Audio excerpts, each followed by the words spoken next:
Okay, so first thing is it all gets put together in the Audacity. So you'll just hear, say, You went wrong as well. You've just won 25,000 gems.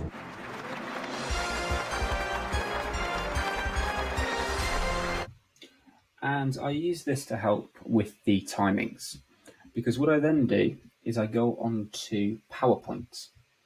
Now, PowerPoint here, I've got all of the animations. Now, what I used to do was I used to just have a green screen and put this on later.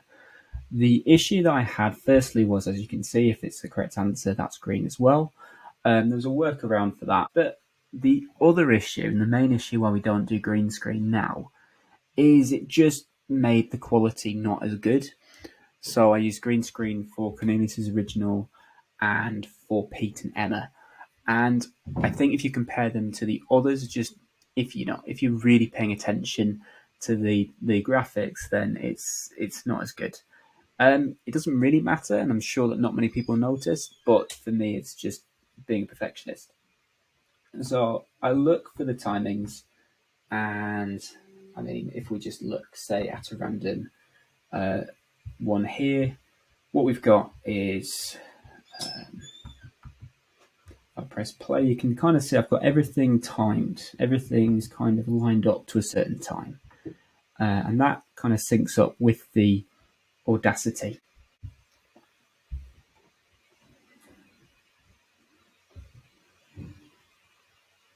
And it's all just animation that plays in PowerPoint.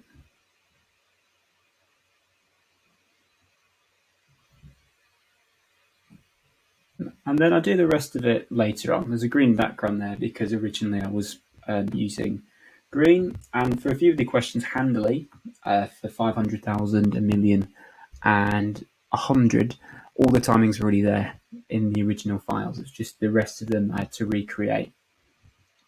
And you can kind of see this is what each shape is doing to make the animation possible. What's a handy idea is to kind of put, it's almost like a box around it, because that means if I want to shift this forward, say a couple of seconds, all I need to do is that. And then, I mean, obviously it's going to be out of sync now, but it just means that it will appear later on. So it will appear at a 10-second mark instead of the thing. So he's actually asking the question, it's late. So it's just a handy way of making sure that everything lines up.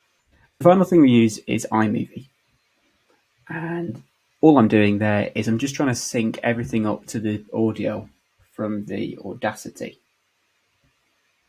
And that's how you make a Millionaire versus the Clock episode.